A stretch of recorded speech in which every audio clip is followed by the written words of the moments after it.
Bonjour à tous, c'est Cameron Lamar, depuis l'hôtel Royal Madeleine à Paris pour le Reflet du Miroir, où je reçois aujourd'hui une femme. À la fois comédienne et auteure, son charisme, sa personnalité et ses engagements ont fait d'elle l'une des personnalités préférées des Français. Le Reflet du Miroir, c'est aujourd'hui le reflet de Véronique Geneste. Bonjour Véronique. Bonjour. Merci beaucoup d'avoir accepté notre invitation dans le Reflet du Miroir. Ça fait drôle, parce que j'ai l'impression de parler ou à un appareil photo ou à moi. C'est bizarre.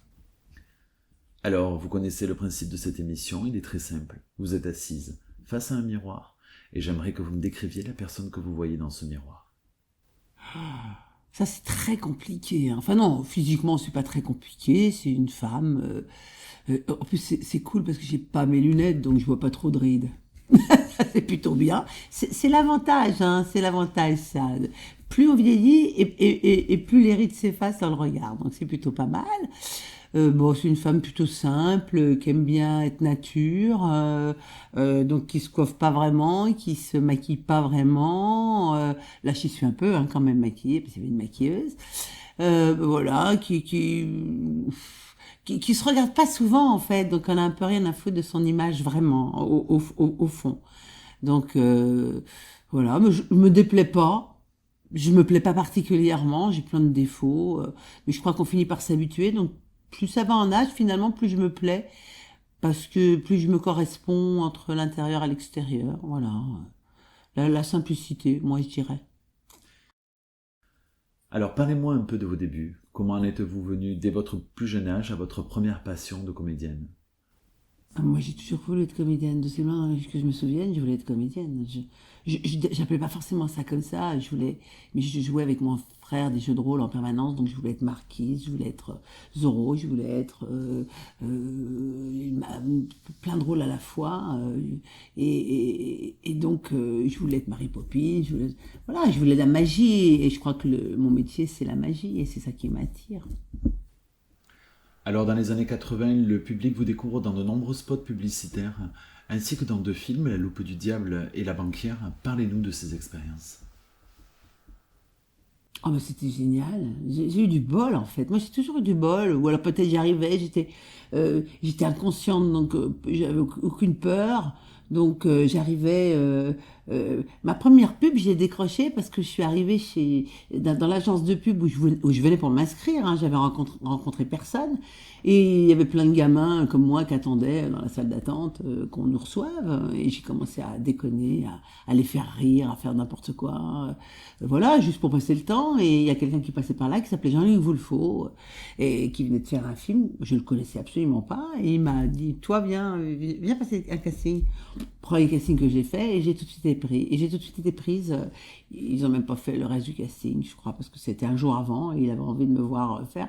Et voilà, j'ai été prise, c'était pour une pub pour Mire. Et ça a été une sorte de rente parce qu'en fait, elle a été beaucoup aimée, elle est passée beaucoup, souvent, il y avait des royalties, donc ça a été vraiment, ça m'a beaucoup aidé. Et puis voilà, Jean-Luc est resté un ami d'ailleurs, je le vois toujours. Voilà, et j'en ai fait pas mal d'autres après, mais c'était voilà. Bon, une fois qu'on en a fait une, les autres elles viennent naturellement.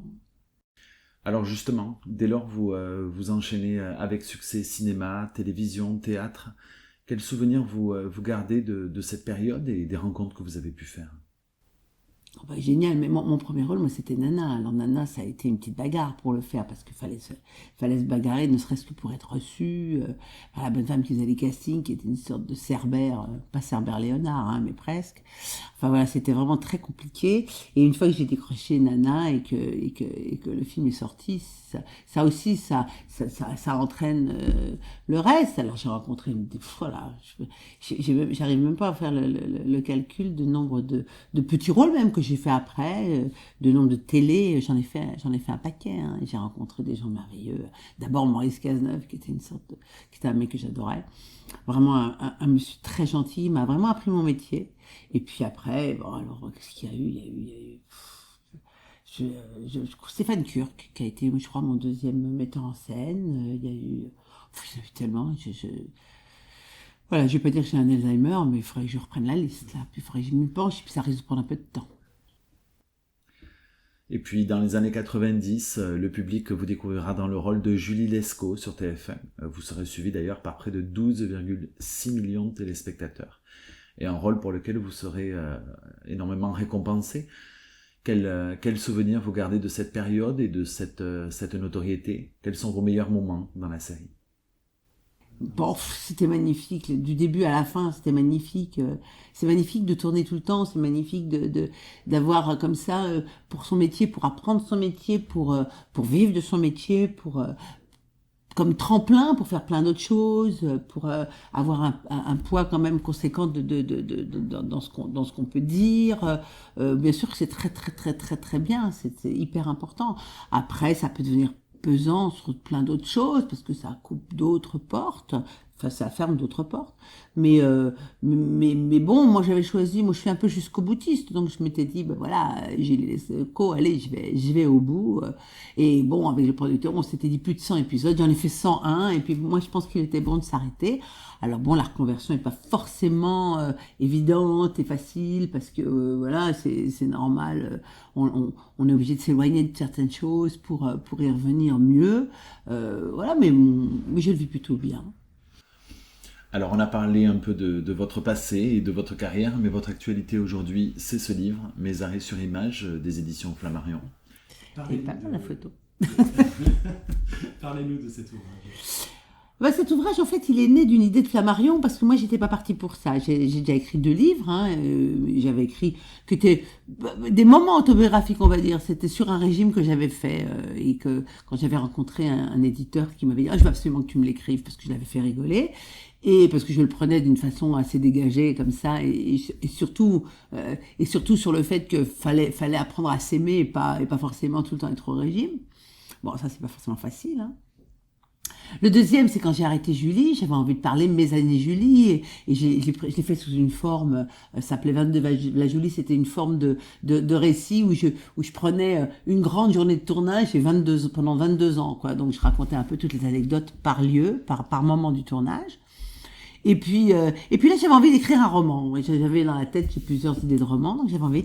Donc, en fait, comme Flammarion, j'étais rentrée en contact avec Flammarion par l'intermédiaire de Barbara, qui a une agence de photos. Et donc, ils m'ont contacté, on s'est vus.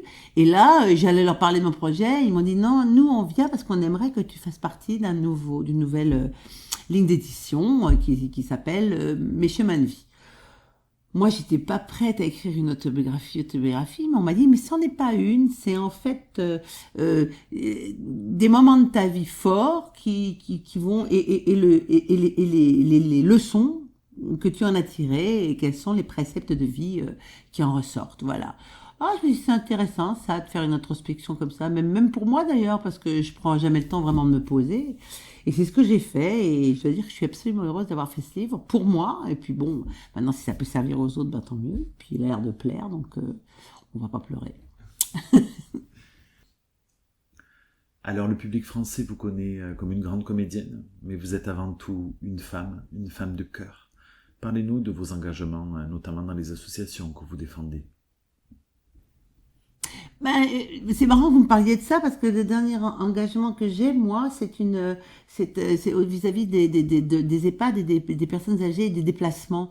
Et en fait, j'ai été contactée par une fille qui fait un court-métrage auquel j'ai décidé de participer, même si le rôle est tout petit. Et parce qu'elle veut après faire une série là-dessus et il y a Bruno Solo qui est avec nous aussi, c'est Marc Villalonga qui va faire le rôle de la maman. Et en fait, je l'aide à trouver des finances pour ce film parce que je trouve vraiment c'est un sujet qui me passionne et j'ai vraiment envie d'aider sur ce sujet. Alors maintenant, parce que je trouve que la fin de vie, c'est vraiment quelque chose de difficile et d'important. Et peut-être parce que moi, j'avance dans l'âge et peut-être que ma maman aussi. Donc c'est sûr qu'on se retrouve confronté un jour ou l'autre à ce genre de choix et à ce genre de décision. Et puis bon, bah il y a la femme. Moi, je suis pour moi, j'ai mon grand combat, c'est la laïcité. Mon grand combat, c'est l'égalité de la femme. Mon grand combat. Mais moi, je suis pas. Par contre, je suis pas une féministe exacerbée dans le style où je vais pas brûler toute la terre pour arriver à gagner un petit lopin. Moi, j'essaye d'être modérée. J'essaye d'aimer les hommes. J'essaye en même temps que voilà. Donc donc j'essaie que ça ne devienne pas une guerre sur le féminisme. Et puis après, les enfants, non, j'ai beaucoup de combats, mais disons que mon grand souci en ce moment, c'est la laïcité. Alors on va passer maintenant à des questions un peu plus généralistes, et je souhaiterais savoir quel regard porte Véronique Jeunesse sur la société actuelle.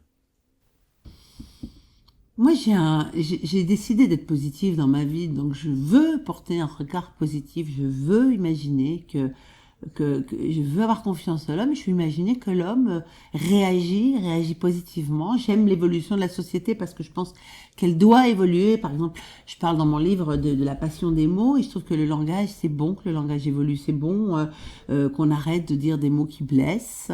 Maintenant, il faut vraiment les définir et il faut pas non plus être plus royaliste que le roi, il faut pas vouloir tuer. C'est ce que je reproche à la société d'aujourd'hui, c'est juste son manichéisme et c'est juste le fait qu'elle veut mettre à mort à travers des réseaux sociaux, alors qu'il y a la justice et j'aimerais qu'on respecte surtout la justice et qu'on tue pas les gens avant qu'ils soient condamnés. Voilà, c'est vraiment le gros reproche que je ferai à ma société aujourd'hui, mais je pense que l'homme est...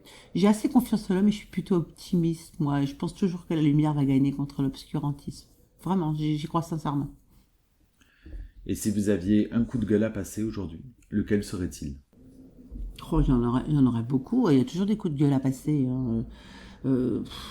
Qu'on arrête de nous prendre pour des cons, c'est le premier coup de gueule. C'est-à-dire que, je veux dire qu'on arrête, voilà, qu'on arrête de tout vouloir construire sur la peur. C'est-à-dire de faire peur aux gens pour leur faire avaler des couleuvres. Voilà, je pense qu'on est en train d'essayer de nous, que ça soit la religion, que ça soit la politique, pour nous faire payer, on essaye de nous faire peur. On n'a pas besoin de nous faire peur. Moi, je préférerais qu'on nous traite comme des adultes et qu'on nous explique.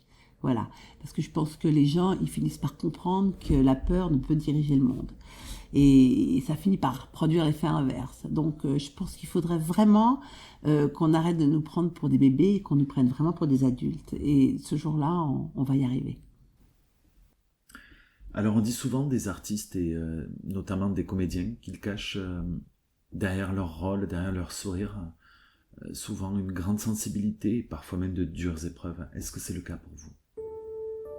Bon, on a tous, hein, bien sûr, on se construit à travers les épreuves. Alors il y en a qui se construisent, il y en a que ça détruit. Puis il y en a, et puis il y en a qui au contraire essayent de trouver des préceptes de vie et qui au contraire vont bondir comme moi. Moi j'essaye de positiver tout le temps. Voilà, comme je l'écris, j'ai un point sur le bonheur. Moi pour moi le bonheur c'est vraiment une décision, c'est une philosophie et voilà il faut essayer de s'arranger pour trouver le bonheur là où il est. Même quand il a l'air de pas y être, il faut le trouver. Et avec le recul, est-ce que vous avez des regrets? Est-ce qu'il y a des choses que vous auriez aimé changer de votre passé? J'ai décidé de rien regretter, de tirer des leçons des choses, mais des regrets, ça sert à rien les regrets. On construit pas sur des regrets, on construit sur les leçons qu'on en a tirées, mais les regrets, faut pas regretter ce qu'on fait, il faut le comprendre, il faut l'assumer, il faut avancer avec, ça fait partie de nous, c'est partie de notre vie. Moi, j'ai pas de regrets. On peut avoir des regrets quand on a commis des choses très graves, quand un meurtre ou des choses comme ça. On peut regretter, oui, ça il faut regretter. Mais en dehors de ça, des regrets sur des pensées, des actions, tout évolue dans la vie, les gens changent. On se nourrit de ces expériences. Mais les regretter, pour ça, il faut avoir vraiment fait du mal, je pense, pour regretter. Alors, j'ai pas le sentiment d'avoir jamais fait du mal. Alors maintenant, vous me direz, c'est relatif. Hein. Il y a des gens, un regard leur fait du mal. Je veux dire, ça, il faut aussi relativiser. Hein. Je veux dire, je parle de faire du mal, moi, vraiment, volontairement, aux gens. Et si vous preniez le temps aujourd'hui de vous arrêter et de vous retourner en arrière, quelle serait au final la personne qui aura le plus compté dans votre carrière professionnelle? Professionnelle? Je compte sur personne, alors personne ne compte vraiment dans le genre professionnel. Et puis les gens, de toute façon, quand même, malgré tout, professionnellement, c'est souvent un peu... C'est marrant, j'entendais la même chose sur Jacques Chirac aujourd'hui, c'est un petit peu... on va vers les gens quand ils ont du succès, on s'en détourne un peu quand ils ont un peu moins. Je veux dire, je connais pas beaucoup de gens dans le métier, à part mes amis, mes vrais amis, qui soient pas des planches pourries, franchement. Donc, des gens qui ont compté, il y en a plein. Maintenant, ça veut pas forcément dire que je compte pour eux. Donc, j'en parle pas. Alors je vais vous demander maintenant de regarder la caméra qui se situe derrière vous, à travers le miroir. Et je vais vous demander de vous adresser à vos proches, à votre famille, à votre enfant. Qu'est-ce que vous aimeriez leur dire aujourd'hui? Quel message vous aimeriez leur faire passer? Continuez, soyez heureux, voyez le verre à moitié plein plutôt qu'à moitié vide, et à avancer, battez-vous, voilà, continuez, la vie est belle. Et si vous aviez la possibilité de faire venir une personne sur Terre aujourd'hui, qui serait-elle? Et qu'est-ce que vous aimeriez lui dire?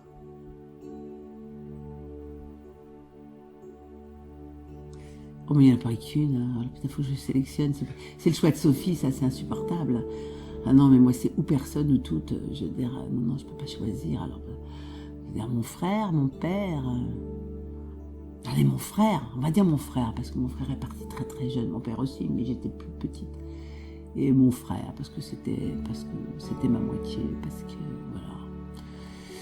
parce que c'est peut-être celui qui me manque le plus. Alors on va dire Olivier, reviens. Et vous pensez qu'il est fier de vous aujourd'hui? Je sais pas. Ouais, probablement, il a toujours été, je pense.